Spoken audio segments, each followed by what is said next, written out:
상황이 좀 약간 종식이 되고 정리가 되려면 코로나 확진자 숫자라던가 어쨌든 확산 속도가 줄어들거나 뭐 숫자가 줄어들거나 그런 게 필요한 것 같은데 그러기 위해서는 어쨌든 국민 여러분들이 개인 위생에 좀 신경을 쓰거나 생활 방역에 좀 조심을 해야 되는데 국가 차원에서 그런 역량이 있는지 아니면은 지역 사회에서 그런 거를 시행할 수 있는 역량이 있는지 좀 궁금한데요.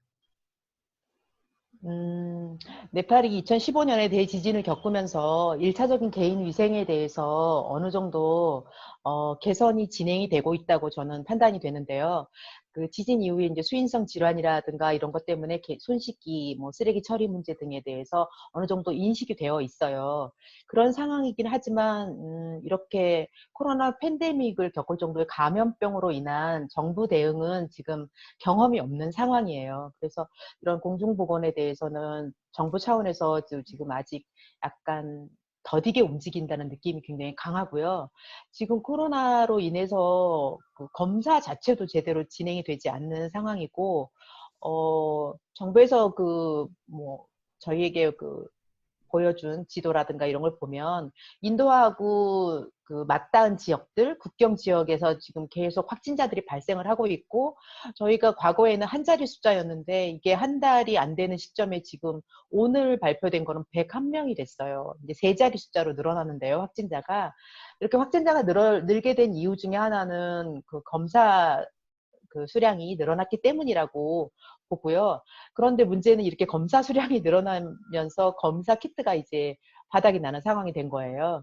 그래서 검사 키트에 대한 확충도 지금 돼야 되는데 네팔이 14개 존으로 되어 있고요. 77개 디스트릭으로 나눠져 있는데 지금 현재 코비드 19 허브 병원으로 해서 지금 검사를 활용할 수 있는 곳은 14개 플러스에 좀 더 인구가 밀도가 높은 지역 해서 한 10여 개를 더해서 한 25개 정도 병원이 운영이 되고 있어요. 그런데 그 25개 병원에서조차도 지금 이제는 키트들이 서서히 부족한 상황이 되고 있는 상황이라 지금 이게 다수가 갑자기 늘어나고 있으면서 좀 더 정부에서는 이제 키트를 확보하는 게 급선무다라고 그쪽에 많이 집중하는 성향이 보이고요. 실제로 그런 다수가 집중된 지역은 지역을 봉쇄하는 형태로 지금 정부에서 대응을 하고 있기 때문에 봉쇄된 지역에서는 오히려 더 생계가 더 어려워지는 상황이잖아요. 그래서 그런 분들에 대한 1차적인 생계와 그리고 그런 위생에 대한 것들 이런 것들은 동시에 진행이 돼야 되는 상황이라고 보는데 지금 시민사회에서 많이 움직이려고는 하는데 사실은 움직이는 것 자체가 쉽지는 않아요. 통행증을 받아야 하고 통행증 허가를 받는 것도 지역을 소규모로 하는 거는 좀 어렵고 대규모로 지역을 커버하겠다라고 할 경우에 통행증 발급이 조금 더 용이한 상황이고 그런 경우에 그 생필품이나 같이 그런 개인위생 지침들 이런 것들을 같이 보내고는 있는데 아시다시피 한국도 마스크 수급이 어려웠었잖아요. 그런 것처럼 네팔도 이미 일회용 마스크는 좀 구하기 쉽지는 않아요. 병원이라든가 이런 곳에서 다수로 더 가져가는 경우도 있는데 일반적으로는 천 마스크 구하기는 그렇게 어렵진 않습니다. 왜냐하면은 가가호 재봉틀로 그런 거를 많이 만들기도 하고 해서 천 마스크 구하는 거는 어렵지 않아서 제가 보기에는 천 마스크라도 안 하는 것보단 낫다고 보고요. 저도 천 마스크를 2개씩 해서 사용을 하는데 그런 의지와 그런 연대가 가능하다면 천 마스크 정도는 제가 보급이 가능할 것이 아닐까라는 생각을 추측해 보고 그리고 생필품이나 이런 식량 지원도 사실은 수입하지 않고라도 있는 것들을 구매해서 지원하는 정도까지는 어느 정도 노력하면 가능하지 않을까라고 조심스럽게 추측을 해보고 있습니다. Thank you po. 네팔의 경우는 락다운이 계속 이어지는 상태라 휴교를 하고 있을 걸로 알고 있는데 상황이 어떤가요? 네, 휴교가 계속되고 있습니다. 지금 휴교가 계속되면서 학교 문제는 조금 뒤로 미뤄졌었어요. 그런데 이제 저 네팔의 경우에는 공립학교와 사립학교가 2개 산맥인데 사립학교가 주로 물론 사립학교는 개인 수입을 받아서 운영을 하지만 사립학교가 훨씬 더 활성화되어 있었는데요. 사립학교 중심으로 온라인 수업을 하겠다라고 발표를 했는데 정부에서 사립학교의 온라인 수업 시 수업료를 받지 말라고 방침을 발표를 했어요. 그렇게 되면 사립학교는 사실 운영이 어려워지잖아요. 그래서 지금 온라인 수업이 제대로 활성이 안 되고 있고 지금 거론이 되고 있는 이야기로는 11월까지 학교를 휴교하겠다라는 것이 지금 거론되는 상황이에요. 네팔의 그 큰 축제가 10월, 11월에 있는데 아마 그 이후까지로 지금 학교를 휴교하려는 움직임을 보이고 있는 것 같습니다. 밍글라바. 지금 학교 문제뿐은 아닌 것 같아요. 그래서 이번 5월 18일까지 락다운이 5차 연장이 되면서 몇 가지 시설에 대해서 개방을 했어요. 아마 제가 말씀을 미리 드렸어야 되는데 44개의 항목에 대한 산업을 오픈하겠다라고 해서 5월 8일부터니까 아마 오늘 날짜인 것 같은데요. 오늘부터 44개의 산업시설에 대해서는 오픈이 됐어요. 그 시설들은 대체적으로 뭐 생필품과 가까운 물, 뭐 우유, 설탕 뭐 이런 것을 비롯해서 그다음에 건축자재, 그리고 뭐 자동차 정비, 그다음에 쓰레기 수거와 관련된 것들, 그리고 주요한 거는 모든 어떤 상품을 생산할 수 있는 중소기업은 개방을 하겠다라고 했기 때문에 웬만한 산업 시설들, 그러니까 한국식의 커다란 공장은 아니지만 조그만 가공업체들은 다 가동이 될 것으로 지금 전망을 하고 있고요. 하지만 대중교통은 아직도 금지되어 있기 때문에 이분들이 이동하는 것에 대해서는 어떤 형태로 이동을 하게 될지는 아마도 도보 또는 오토바이 아니면은 그 허가받은 차량으로 운행을 하면서 이동을 하지 않을까라고 지금 짐작하고 있습니다. 그래서 아마 44개 이 산업시설이 오픈되면서 어느 정도는 조금 숨통이 트이는 분위기인 것 같아요. 학교는 물론 제외이긴 하지만. 네, 다행히 약간 산업이 재개되는 분위기라서 다행이라고 생각하는데 어떤 나라들에서는 약간 저런 산업시설을 재개하면서 조건을 하나 걸었어요. 출퇴근 금지. 예를 들어서 개인 차량이나 그런 게 운행이 금지가 되니까 말씀하신 것처럼 걸어가 다니거나 걸을 수 없는 거리에 있을 수도 있잖아요. 그럴 때는 회사에서 셔틀버스를 제공 아니면 회사 근처에 숙소 제공 그런 단서를 다는 국가들도 있더라고요. 네팔은 그런 아직 단서는 없는 건가요? 아마도 그렇게 진행이 될 것으로 짐작을 하고 있는데요. 왜냐하면 저희 집에서 가까운 곳에 마스크를 만드는 공장이 있어요. 그것이 이제 병원으로 납품하는 마스크를 만드는 공장인 것 같은데 이 락다운 상황에서도 그 차량에 스티커를 붙이고 그 만드시는 그 일하시는 분들을 아침 저녁으로 실어 나르는 거를 제가 직접 눈으로 목격을 했거든요. 그런 형태로 아마 그러니까 다수의 인원이 출근을 해야 된다면 진행이 되지 않을까라고 짐작을 하고 있습니다. สบายดี 전에 하나 네. 더 질문이 들어왔는데요. 저희가 최근에 KCOC에서 웨비나를 진행하고 있어요. 코로나 관련하여서. 그래서 다양한 교수님들이 강의를 해주셨는데요. 현실적으로 키트나 이제 의료품, 보급품들을 충분히 확충하는 게 어려울 것이고, 인공호흡기도 마찬가지라고 하셨었어요.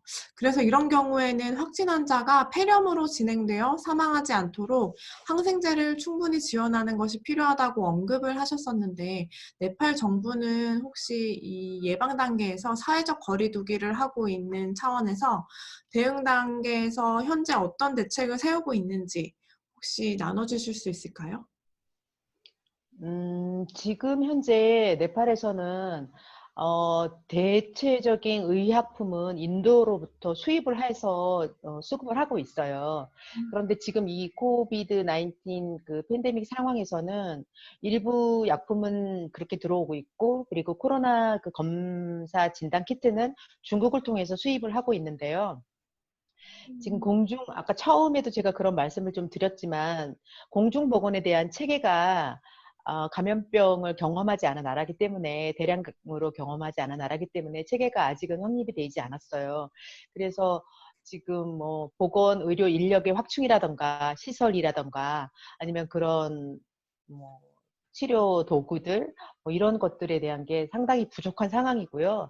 음. 그런 세계를 밟아서 뭐 1단계 처치하고 2단계 처치하는 것도 사실은 조금 열악하다라고 볼 수 있어요. 초기 단계만 해도 사실 코로나 검사만 해도 지방에서 의심 증상이 있고 코로나 확진자다라고 말을 했을 경우에는 검체를 다시 채취해서 수도로 가져와서 검사를 해서 발표를 하는 상황이었거든요. 그나마 지금은 25개 정도 되는 지역 병원으로 나눠서 검사를 하고 그곳에서 뭐 확진을 하는 상황으로 조금 더 한 단계 넓어진 상태고요. 다행하게 본다면 아직까지 공식적인 사망자는 없어요. 뭐 사망을 해도 기저질환이라든가 뭐 이런 형태로 사망했다고 발표가 되고 있기 때문에 공식적인 사망자가 없다는 소리는 아직 그렇게 진행되는 폐렴이나 뭐 이렇게 진행되는 상황으로 악화일로로 가지는 않는 게 아닌가라고 이제 추측은 해보고 있고, 나름 의료기관에서는 최선을 다해서 처치를 하고 있다고는 하는데, 좀 더 그런 공중보건에 대한, 그리고 의료 체계에 대한 좀 더 체계적인 지원이 있어야 되지 않을까라는 게 저의 생각입니다. 밍글라바. 그리고 혹시 지역 주민이든 매니저님이든 코로나19에 걸렸어요. 걸린 상황에서 어떤 식으로 대응을 해야 되는지, 어떤 지역의 그런 거점 병원, 한국액식으로 거점 병원이 있고 그런 보건의료 시스템이 홍보가 되고 준비가 되어 있는지 좀 궁금한데요. 네. 코로나 팬데믹이 되면서 정부에서는 일단 그 콜센터를 운영을 하고 있어요. 1115 콜센터를 운영을 하고 있고요. 증상이 있으면 그 전화를 통해서 전화를 하면 앰뷸런스라든가 등등 조치가 취해지게 돼 있어요. 그리고 아까 말씀드린 그 25개의 거점 병원으로 이동이 돼서 처치를 하게 되어 있고요. 상당히 저에게는 반가웠던 것이, 저희가 일반적인 전화를 하게 될 때 전화를 하면 바로 신호음으로 연결되는 게 아니라 그런 안내 멘트가 나오게 돼 있어요. 그래서 안내 멘트가 실제로 나오고 있거든요. 그러니까 그 안내 지침이 나오는 거죠. 위생에 대해서 손 씻기를 합시다. 또 마스크를 착용합시다. 사회적 거리를 두기를 합시다. 그리고 증상이 있을 경우에 병원으로 앰뷸런스를 불러서 뭐 이렇게 112로 연락합시다. 라는 그런 궤도성 그런 지침이 계속 전화를 할 때마다도 알 수 있고, 그리고 가가호호, 저는 외국인이라 해당이 안 됐지만 가가호호로 그 동 단위로 해서 마스크를 보급하면서 안내 지침이 다 전달이 됐어요. 그래서 사람들이 아마 그 이후로 이렇게 마스크를 쓰는 인구가 늘어난 게 아닌가라는 생각이 들고 있고요. 조금 더 아쉬운 거는 사실 마스크만 착용할 게 아니라 손 씻기를 위해서는 비누라든가 이런 것들이 좀 더 보급이 됐으면 좋았을 텐데, 비누는 아마 배포가 되지 않았던 거로 알고 있습니다. 땡큐뽀. 정은 매니저님께서 마지막 질문을 해주시겠습니다. 매니저님에게 네팔이란? 저에게 네팔. 네팔은 제가 아무런 요구 조건 없이 머물 수 있는 곳인 것 같아요.